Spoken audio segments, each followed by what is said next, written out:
YouTube. I'm back!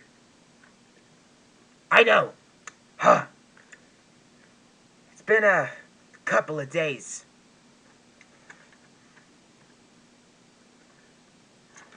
This picture here was a picture of a hijab, and then in between it, like right here, I put a pile of poop there. And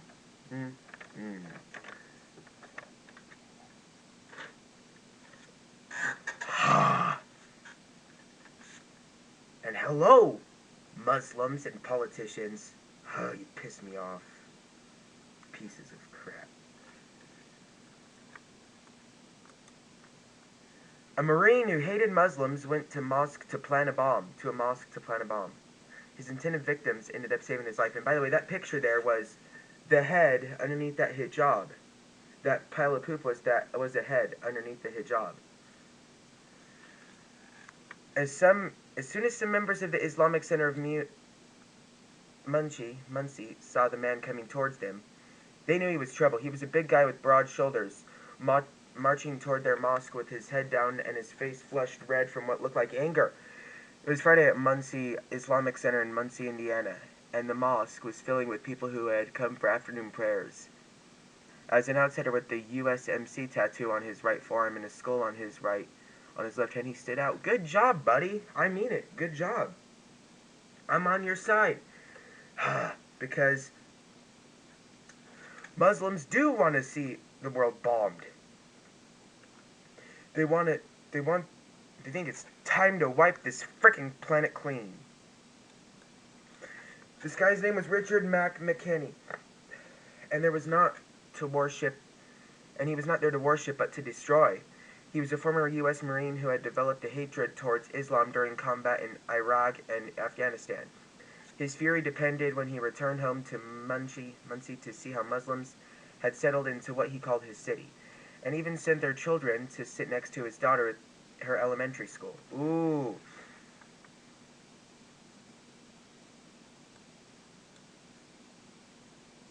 Unable to contain his anger, he went to the Islamic Center that day in 2009 on what he saw as his final mission. He was going to plant a bomb at the mosque in hopes of killing or wounding hundreds of Muslims. He was on a scouting mission to pick a location to hide his bomb and to gather intelligence that would validate his assumption that Islam was a murderous ideology. It is a murderous ideology. And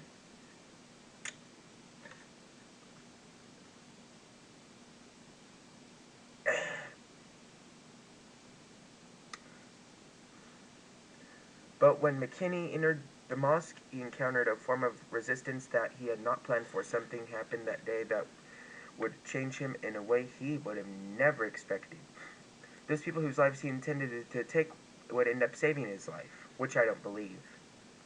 Muslims don't save lives, they end lives. Frickin' terrorists, they're Al-Qaeda. Some of them are. If you were to go up to a Muslim and talk to him, like, hey, how are you doing? They'd be like,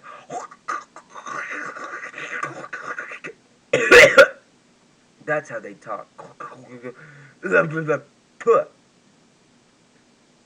Hello. Yeah, like this is me talking to a Muslim. Hello, how are you doing? And then the Muslim would respond back like this, in the words I'm going to say.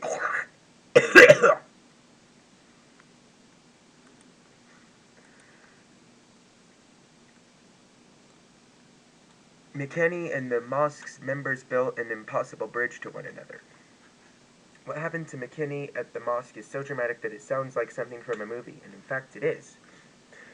McKinney's transformation is the subject of a riveting documentary short called Stranger at the Gate. The film, which won a special jury prize at the 2022 Tribeca Film Festival, recounts how McKinney abandoned his plot and ended up converting to Islam and embracing a surprising role at the mosque. McKinney recently spoke to CNN via video about his unlikely conversion.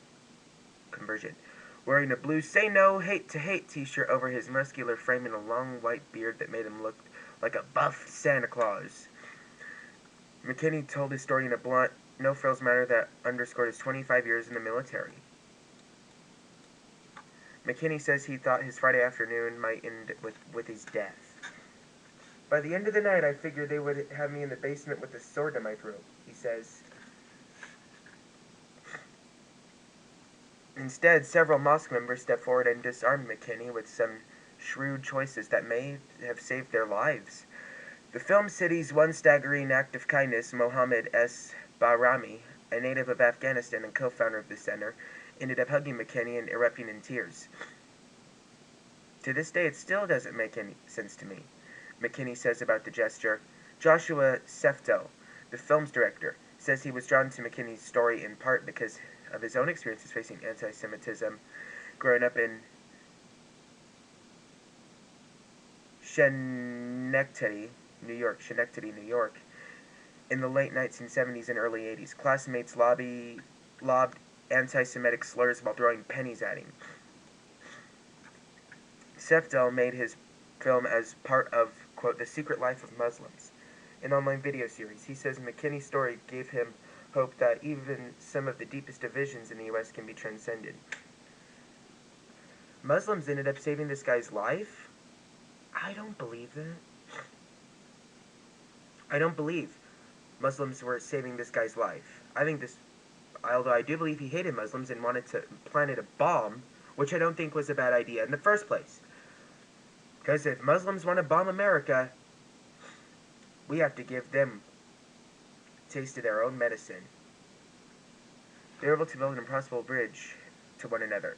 Seftel says of McKinney and members of the Muncie Islamic Center, if that could happen, anything is possible. They gave us a blueprint for how we could all do this.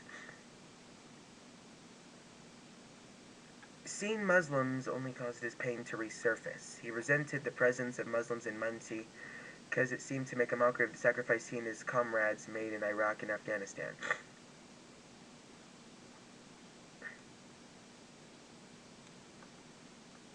Anyway,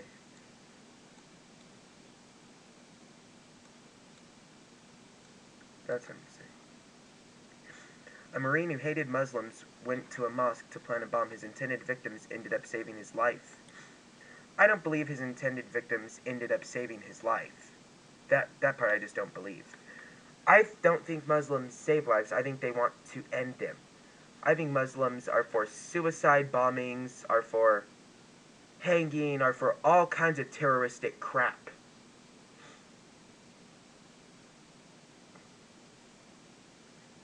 And as I said, if you were to go up and talk to a Muslim, just have a conversation, you wouldn't be able to understand because they'd talk in these words I'm going to speak. They'd talk like...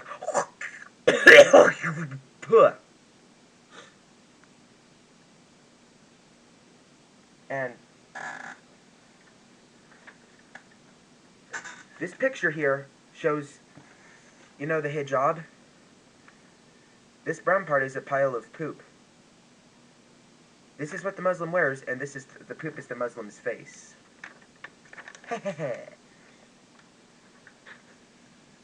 Don't trust the Muslims. You never know what's in... You want to know why they wear those... You want to know why Muslims wear those burqas where you can only see their eyes? Because underneath are some pretty nasty-looking people. Don't trust them. They want to bomb us.